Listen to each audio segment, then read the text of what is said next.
Hallo, willkommen auf meinem YouTube-Kanal rund um den neuen Ford Focus Mk4. Im heutigen Video geht es um eine ganz besondere Infrarotkamera. Ein Profi-Gerät und die hat eine super Auflösung. Blende ich euch jetzt ein. So ist die Auflösung einer normalen Kamera und so ist die Auflösung dieser ganz besonderen Infrarotkamera. Ja, die hat, wie gesagt, eine sehr hohe Auflösung, bietet im Prinzip kein anderer Hersteller an.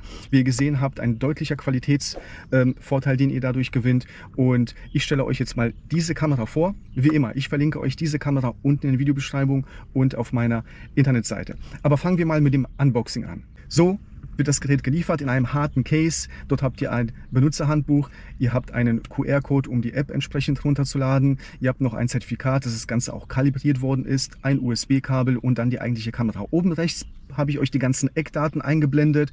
So sieht die Kamera dann aus. Riesengroßes Display, so sieht es von der Seite aus. Hier vorne haben wir noch so einen Verschluss, um die Linse entsprechend beim Transport zu schützen.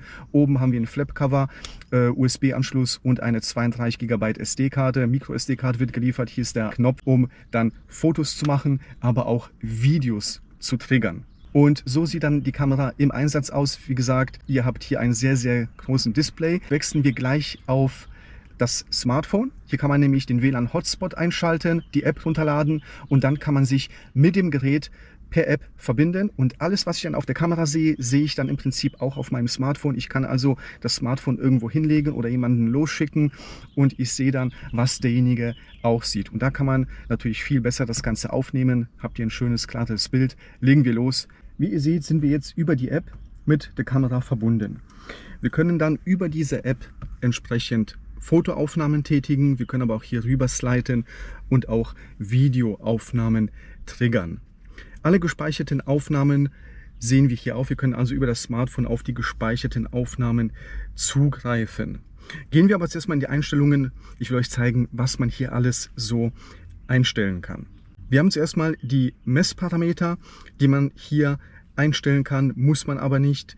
Dann haben wir die Temperaturskala, auch ein sehr wichtiger Bereich. Viele Kameras bieten einen ganz kleineren Temperaturskala an. Hier können wir uns noch einstellen, was man denn für Maximalwerte hier definiert. Wir können auch den Mittelpunkt einstellen, Minimum LED-Alarm, falls also ein gewisser Bereich überschritten wird, dann blinkt eine LED auf, Anzahl der Bilder und Fotoeinstellungen, ob Bilder automatisch gespeichert werden oder eine Nachfrage gibt. Die Isotherme können wir hier entsprechend auch einstellen. Also wie ihr seht, das ist schon ein Profi-Gerät und nicht nur für Hobbys. Die super Auflösung habe ich euch ganz am Anfang gezeigt. Kann man ein- und ausschalten, Videoeinstellungen, ob man automatisch speichert mit oder ohne Ton. Man kann den Indexmodus ein- oder ausschalten, die entsprechenden Werte, Grad Celsius, Kelvin, Fahrenheit, Meter oder Feet, kann man hier entsprechend einstellen. Die WLAN-Einstellung haben wir gerade eben gesehen, das ist der WLAN-Hotspot, damit man sich mit dem Gerät verbinden kann.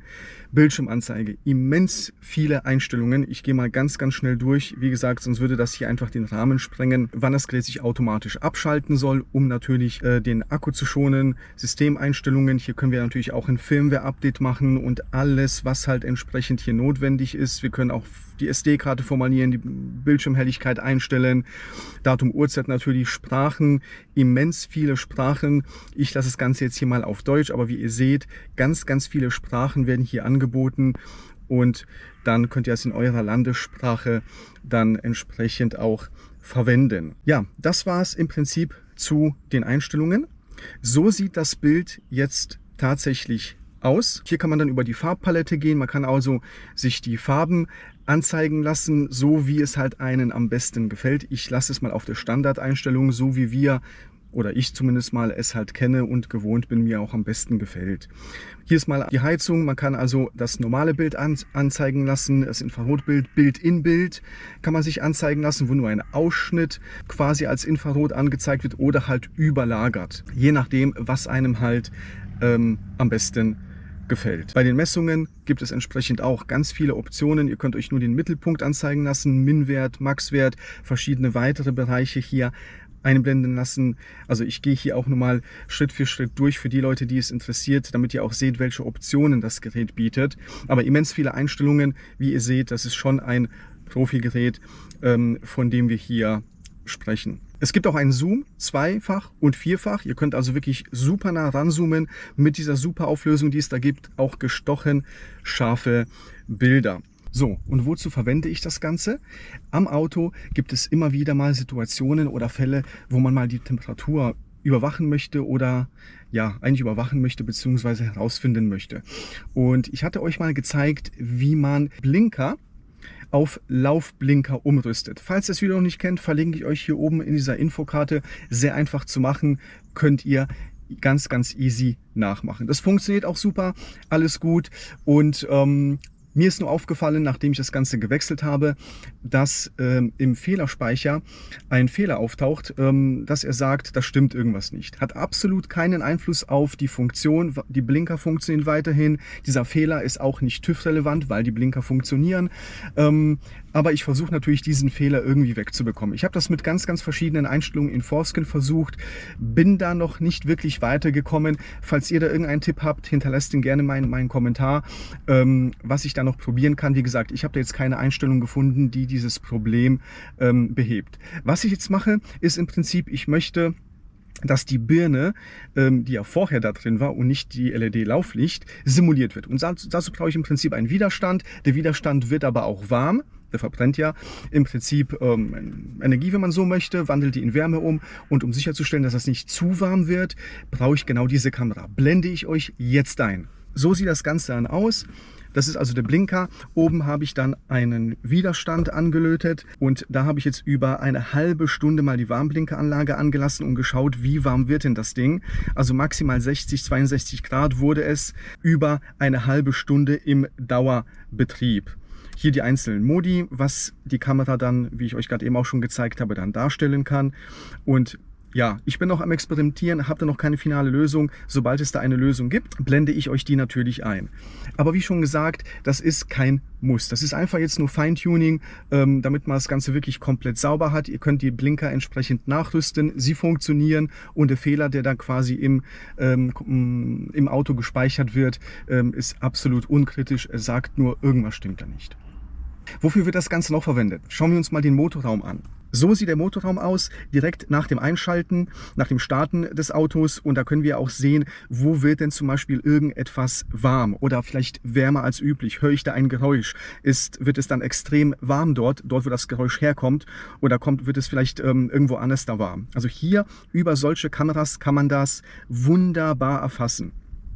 Und wie gesagt, so sieht das im Motorraum jetzt aus, nachdem man das Auto direkt gestartet hat. Das Auto läuft jetzt circa eine Minute maximal, eher unter einer Minute. Und da sieht man schon, wie die einzelnen Teile sich erwärmen. Und so hat man dann wirklich einen super Überblick, ob auch wirklich alles funktioniert oder nicht. Man sieht auch hinten die Schläuche, ob dann auch das Warmwasser dort transportiert wird oder nicht. Also wirklich ein ideales Arbeitswerkzeug für jeden, der da ein bisschen ja, sich mit beschäftigt. Wozu kann man das Ganze noch verwenden? Man kann natürlich nach einer längeren Fahrt, ich bin jetzt 30 Minuten gefahren und habe mir dann mal angeschaut, was machen denn die Bremsscheiben? Zeige ich euch jetzt. So sehen dann die Bremsscheiben aus, nach einer ca. 30 Minuten Fahrt, ganz, ganz wenig gebremst. Dennoch, man sieht, die sind gleichmäßig erwärmt und da sieht man dann auch, ob vielleicht irgendwo ein Problem besteht oder nicht.